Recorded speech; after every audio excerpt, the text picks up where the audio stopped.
आज हम बात करेंगे बॉलीवुड की पहली आइटम गर्ल कुकू मोरे की। मैंने कभी खाने की कदर नहीं की। रोज़ 5 स्टार होटल से खाना मंगवाकर दोस्तों को खिलाती थी। जो बच जाता वो डस्टबिन में फेंक देती। उन्हीं कर्मों का फल है कि आज मैं दाने दाने को मोहताज हूँ और सड़कों से सड़ी गली सब्जियाँ बीन कर लाती हूँ, वो ही पका कर खाती हूँ। फिल्म एक्ट्रेस तबस्सुम के सामने अपनी इस हालात को बयां करने वाली ये एक्ट्रेस है कुकू मोरे। 40 से 60 के दशक के बीच वो मुश्किल ही कोई ऐसी फिल्म होती थी जिसमें कुकू का डांस ना हो। ये हिंदी सिनेमा की पहली आइटम गर्ल मानी जाती है। इनके एक गाने पर डांस की फीस 6,000 रुपये होती थी। इस समय इतने पैसे किसी एक्ट्रेस को पूरी फिल्म में काम करने के लिए भी नहीं मिलते थे। कुकू आलीशान घर में रहती थी। इनके पास 8,000 ड्रेसें और 5,000 जोड़ी जूतों की कलेक्शन हुआ करती थी। 3 लग्जरी कारें थीं, जिनमें से एक इनके कुत्तों के लिए ही थी। रोज़ 5 स्टार होटल से खाना मंगवाती थी, लेकिन वक्त ने करवट ली और एक समय ऐसा आया कि कुकू सड़क पर आ गई। गुजारे तक के पैसे नहीं बचे थे। ये सड़कों पर फेंकी गई सब्जियां बीन कर लाती और पकाकर खाती थी। कभी फिल्मी पार्टियों की जान रही कुकू के आखिरी दिन निहायत गरीबी और अकेलेपन में गुजरे। इनकी मौत पर फिल्मी दुनिया का कोई साथी इन्हें आखिरी विदाई देने तक नहीं आया। कुकू मोरे का जन्म एंग्लो इंडियन परिवार में 1928 में हुआ था। इनका जन्म कहाँ हुआ या इनका परिवार कैसा था, इस बात की जानकारी भी हिंदी सिनेमा के इतिहास में कहीं नहीं है। हालांकि अलग अलग रिपोर्ट्स में इनके कराची या कोलकाता में पैदा होने के दावे किए गए हैं। कई सालों तक लोगों ने यही माना था कि कुकू मोरे इनका स्टेज नेम है। हालांकि चंद सालों पहले ही ये कन्फर्म हुआ था कि यही उनका असली नाम था। कुकू मोरे ने 1946 में नानूभाई पटेल के निर्देशन में बनी फिल्म अरब का सितारा से हिंदी सिनेमा में कदम रखा था। ये कमाल की डांसर थी। शरीर में ऐसा लचीलापन था जो किसी दूसरी डांसर के पास नहीं था। यही कारण था कि ये बतौर डांसर 40-50 के दशक में हर फिल्म मेकर की पहली पसंद रही। महबूब खान की फिल्म अनोखी अदा से कुकू लीड डांसर बन गई। बिना गाने के कुकू का डांस लोगों को खूब पसंद आया। अगले ही साल 1949 की फिल्म अंदाज में कुकू को पहली बार क्रेडिट मिला। इसमें उन्होंने डांस के साथ एक्टिंग भी की थी। 1952 में आई महबूब खान की फिल्म आन में पहली बार कुकू मोरे रंगीन फिल्म में दिखी। फिल्म में नारंगी रंग के कपड़े पहनकर कुकू ने लंबे लंबे डांसिंग शॉट दिए। ये हलचल आवारा, आरजू, लैला मजनू जैसी उस जमाने की लगभग हर हिट फिल्म का हिस्सा हुआ करती थी। 40-50 के दशक की बात है, जब सोने की कीमत 38 और 62 रुपये प्रति तोला थी। उस दौर में कुकू मोरे 3-4 मिनट के एक डांस के लिए 6,000 रुपये चार्ज करती थी।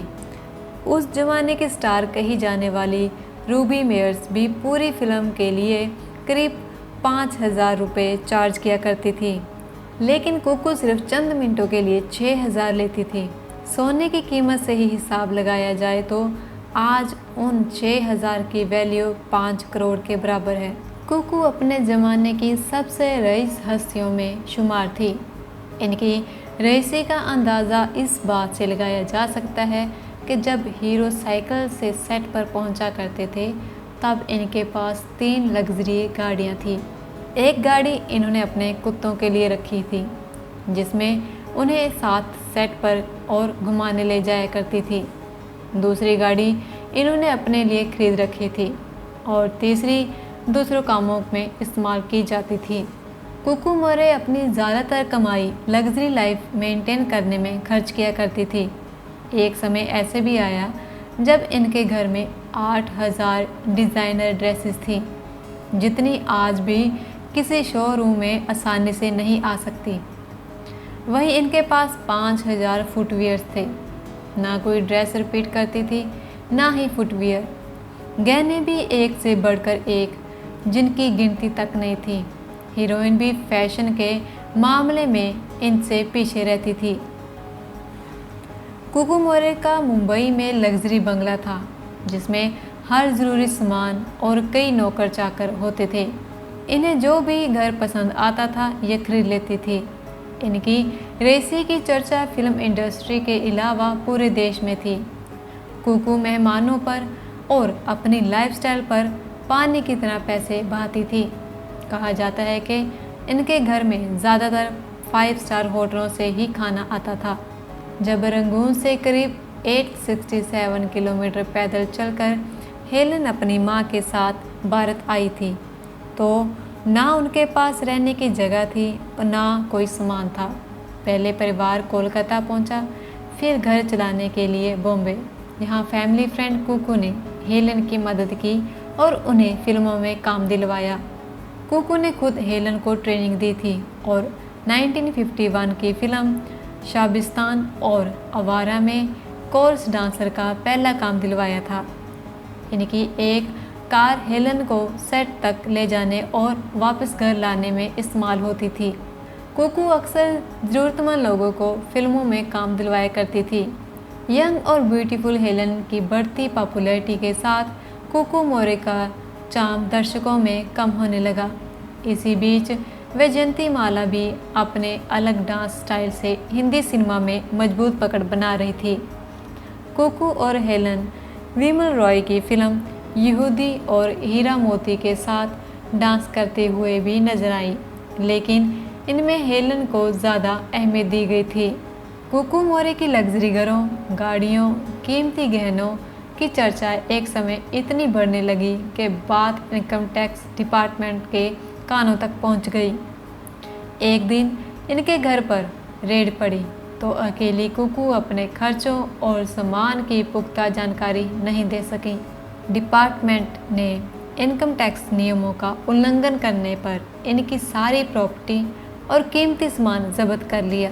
कुकू जब्त की गई संपत्ति का ब्यौरा नहीं दे सकी तो उन्हें कुछ वापस नहीं मिल सका। हालांकि रिपोर्ट में ये भी दावा किया गया है कि 70-80 के दशक में इनकम टैक्स डिपार्टमेंट इतना एक्टिव नहीं था कि किसी की पूरी संपत्ति जब्त कर ले। कुकू के पास थोड़ी सी सेविंग ही बची थी, जिसमें वो किराए के घर में रहने चली गई। कुछ महीनों तक तो वो अच्छे से रही, फिर धीरे धीरे पैसे ख़त्म होने लगे।